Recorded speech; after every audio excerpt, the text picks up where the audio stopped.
Hey everyone, it's Movie Lover Warren 20 here, and yeah, once again, I have a second video to make.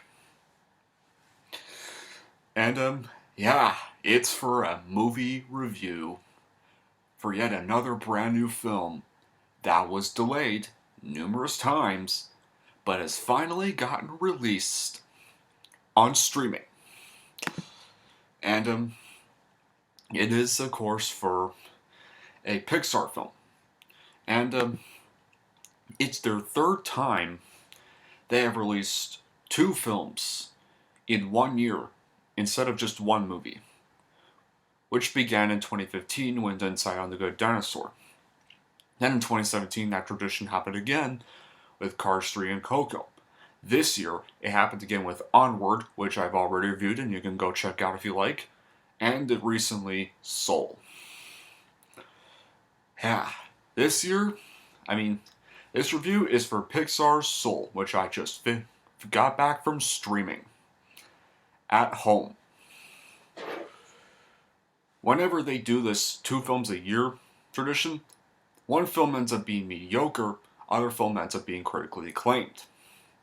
For example, 2015, when they first did it, Inside Out was the critically acclaimed movie, and Good Dinosaur was the mediocre film. But I like that movie, guys. In 2017, Cars 3 was the mediocre film. Coco was the critically acclaimed hit. And then came this year of the pandemic. Onward, which did get a theater release before COVID-19 happened and caused it to have a really short theatrical run and caused it to get dumped to Disney Plus, was the mediocre received among fans. But I thought it was pretty good for what it was, but it definitely wasn't really Pixar masterpiece material. This movie, on the other hand, ended up being the masterpiece, like everyone predicted. And I agree. Just finished watching it, and I 100% loved it. I would personally consider this my all-time favorite movie of 2020. Yes, of all the movies we still got to have this year, this one stands out as the best. And I'm going to get to why, but first, I'm going to explain the plot. The movie is about this middle school band teacher named Joe, whose life hasn't quite gone the way he expected. His true passion is jazz, and he's good. But when he travels to another realm to help someone find their passion, he soon discovers what it means to have a soul. Here's why. This movie absolutely rocks. It's got some very beautiful animation, which is another major step up from other Pixar films. Sorry guys, no, really, the animation here is just gorgeous. During the realm scenes, there's these, beautiful little line drawn animation styled whenever they fall into certain holes in the realm. Whenever the characters fall into those holes. Some talented voice acting from cast members and they put in a really good performance. Even Jamie Foxx and Tina Fey put in a great performance as Joe Gardner and this troublesome soul, 22. On that topic, the voice acting is talented as well for cast members of Questlove as Curly, Felissa Rashad as Libba Gardner, Davy Diggs as Joe's nemesis Paul, who kind of only really gets one scene in the movie, guys, and Angela Bassett as Dorothea Williams, including Graham Norton as Moonwind, Rachel House as Terry, and Richard Ayoade as Jerry, and they did even great performance. It's an amazing musical score composed by Trent Reznor and Atticus Ross, who composed Bird Box, Gone Girl, and The Social Network. Good. Gone Girl and Social Network are good films, guys. Cannot say the same about Bird Box.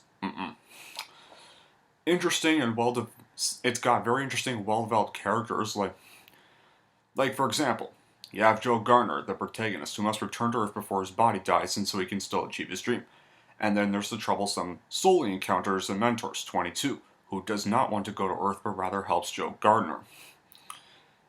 And of course, the cover of It's Alright by Jon Batiste it's all right, but the impressions is a very catchy moment, and there's plenty of funny moments like Joel Soul being in this cat's body for a certain half of the film, and 22 being in Joe's body are very funny scenes, and it is a comedy, but it's actually very emotional, and another great thing about it, it really makes you appreciate your life more. Like, after watching this movie, I now really appreciate my life even more, despite everything that's been going on this year, and yeah. It even teaches about souls getting personality, works interest before even going to Earth, and Pete Docter once again nails the direction on a high level experience. Like, he directs some of the best Pixar films. Like, first he directed Monsters Inc. Then he directed one of my favorite movies of all time in general, not just Pixar, but just of all time in general, Up. Then he directed Inside Out, which got Pixar back on their feet. And now he directed Soul. Some memorable and great quotes like, "So what do you want to be remembered for? And don't worry, you can't crush a soul here. That's what life on Earth is for."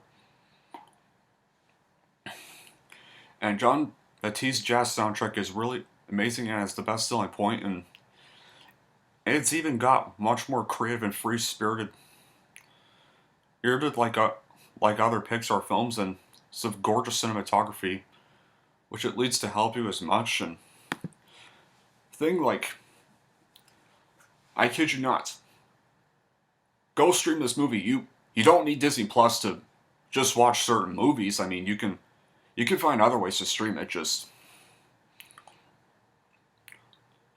try to find what you can to stream this movie. But all in all, guys, this is just a phenomenal movie. It's one of my favorite. No, not one of my favorites. My number one favorite movie of 2020. Yes, it would be this. I finally found the best movie of 2020. At first that belonged to Sonic the Hedgehog, but now I would put Sonic the Hedgehog in second place. What else can I say? Well, now, how would I rank it? I think it's obvious at this rate. It's a 10 out of 10. Yeah. Yes. 2020 movie. A movie released to direct to streaming in 2020 finally gets a 10 out of 10. Something I never got to give to any movie released in 2020. And before you go saying, I thought you included Inception in the list. Well, yeah, but technically that was just a 10th anniversary event. So technically that's not really a 2020 movie. It was just a 10th anniversary re-release to prep for Tenet. To show a sneak peek at Tenet. But it's, whatever. Just go check this movie out. If you're a Pixar fan, you will really enjoy it. I think my only bad quality is that maybe it kind of feels a little bit short. Like, maybe it could have been a bit longer, and maybe they kind of couldn't rush everything as much. But hey, I'm glad I didn't include too much filler at the beginning. They kind of just got the important stuff. So I think that even that bad quality gets a pass. So yeah. All in all, guys, it's a 10 out of 10 movie. Best movie of 2020. And yeah, I will watch Wonder Woman 1984, guys, but I can tell it's that Wonder Woman 1984 is not going to be a 10 out of 10 from what I'm hearing. Because I've been seeing some reviews saying it's cliche, and yeah, I'm kind of not getting as hyped for Wonder Woman 1984, but I'll still watch it when I can, get my review for it. But yeah, all in all, guys, that'll be it for this video. Thank y'all for watching, and if you like this and want to see more, don't forget to like and subscribe to Movie Lover 120.